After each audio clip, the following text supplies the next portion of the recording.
And those are two of the more pressing questions the Tigers have this offseason.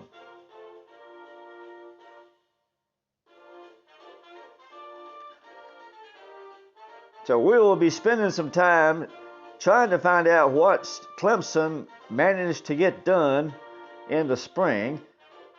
They know they got to put a new quarterback out there, but he seems pretty good. So I don't think they're going to be in dire straits come.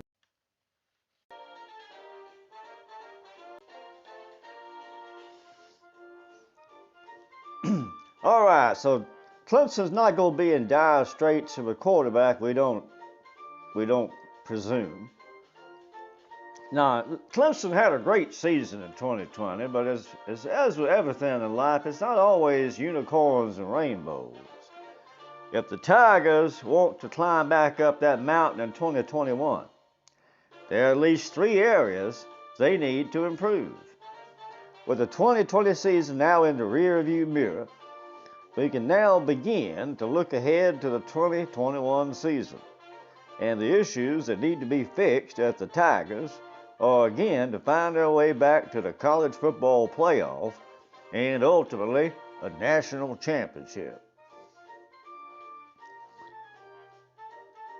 Now, head coach Dabo Swinney was adamant that missing offensive coordinator Tony Elliott was not a big issue for the Tigers' Sugar Bowl loss.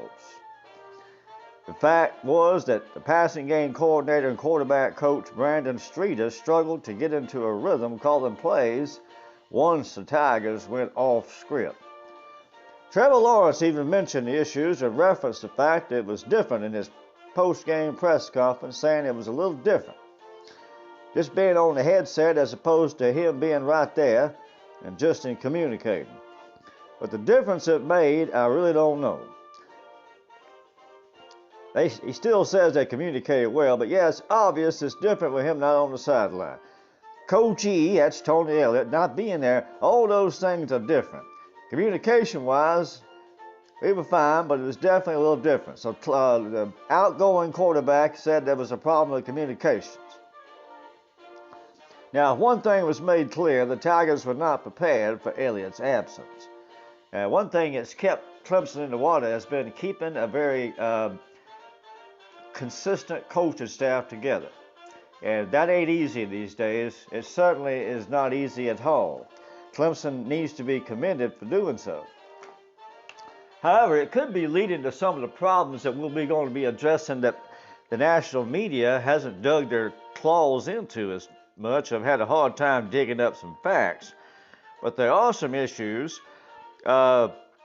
concerning, think about the aspect, most of your coaching staff's been there for a long time and plan on basically retiring there, it seems. Now, these coaches are at age where they have young children, young sons who are approaching football age. And they have nephews, and they have aunts and uncles, and all that. And Clemson has been sort of slowly allowing a little cronyism to kick into their program. And at some point, that could be fatal. One thing to give a special privilege to a coach's boy for your 85th player, your 83rd player, and you give him a uniform and he gets to tell everybody he's on the team. It's another thing altogether to put him on the football field when he ain't really qualified. Go look what happened to Mark Richt out in Miami when he tried to put his son as the quarterback's coach. It didn't take long for Miami to end that real quickly. Now, the Tigers aren't doing that sort of thing, but that could be a factor. And with the cushion they got in their situation, it'd be mighty tempting to do so. I mean, they don't have any trouble winning the ACC, and surely adding a player or a nephew's son to the lineup ain't going to make a difference against Ohio State. Surely. But they got the consistent coaching staff, and that really does help a lot. If you can't keep the same players in there like you used to, it sure is nice to have the same coaches. The trenches seem to be a weakness for Tigers. Clemson's situation in the trenches is not as dominating as they have been. At times, the Tigers were dominated at times in the trenches, not only in the Sugar Bowl. That first game against Notre Dame was not a good look for the defensive line. And Syracuse, the team that's given Clemson the most trouble in the ACC, exposed the offensive line, and the running game was a non-factor for the majority of the season. Football games are won and lost in the trenches. That's been an old saying, and it's still true. And that's one area that the Tigers must improve heading into the 2021 season. Some of the issues will be fixed through recruiting, and the young players having true spring practice and off season to get stronger, but some of it is a mentality issue. There needs to be an Eric McCain, a Christian Wilkins, a Celine Jarrell, Jay Guillermo, who can challenge the line of scrimmage to be better. In the secondary, Swinney raved about his secondary all preseason, stating this may have been the most talented secondary he's ever had.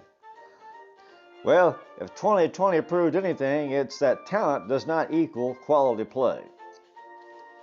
The secondary did have a few spectacular moments and breakout players, Andrew Booth, Malcolm Green, but they have more disappointments and frustrating players. The secondary was exposed at times, with key players missing games for disciplinary reasons, and the lack of discipline and toughness needs to be addressed. The secondary looked scared to hit people at times, with players making business decisions rather than making plays. In fact, the play of the secondary in the Ohio State loss drew memories of the Tigers' 2015 loss to Alabama, when members of the secondary looked to have both feet out the door before the game started, and they played like it. Let's see if we can catch up with old Dabo here. He had something to say. We'll let him talk for a minute.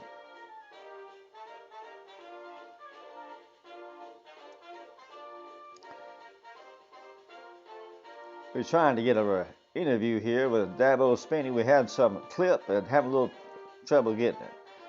We'll get that for you in just a minute.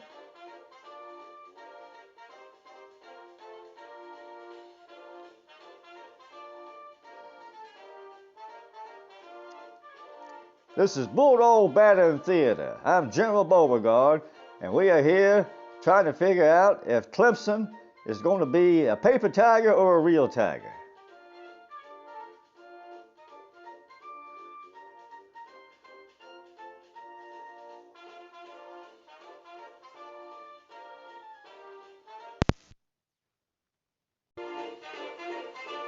And you know, we had a tough game with them last year. We've beaten them 3 in a row, and you know, it's they got this one. I mean, all you can do is give them credit. I mean, they earned it. They just went out and played an unbelievable game, and so I mean, both teams were motivated. Like I said, I mean, I've been doing this a long time. We had great preparation. I mean, tremendous focus and preparation.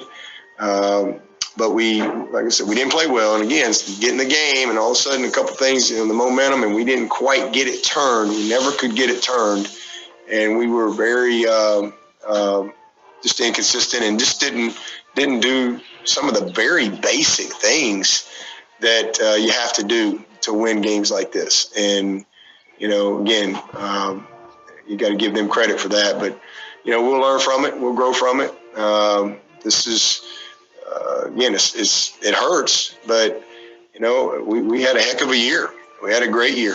You know, to go 10-2 in this environment that we all just navigated in 2020, in a year where again a lot of people didn't think we would even play, and these kids have been going 23 weeks straight, and it's been an unbelievably committed team, and you know. Rare to see that type of discipline, you know, in sacrifice with a group of young people and all the things they had to give up. I mean, it's been. I mean, there'll be books and movies and all kind of stuff written about this year and stories told about this year, and I'm proud of our team. You know, again, I certainly wanted to win the game, and but our guys were.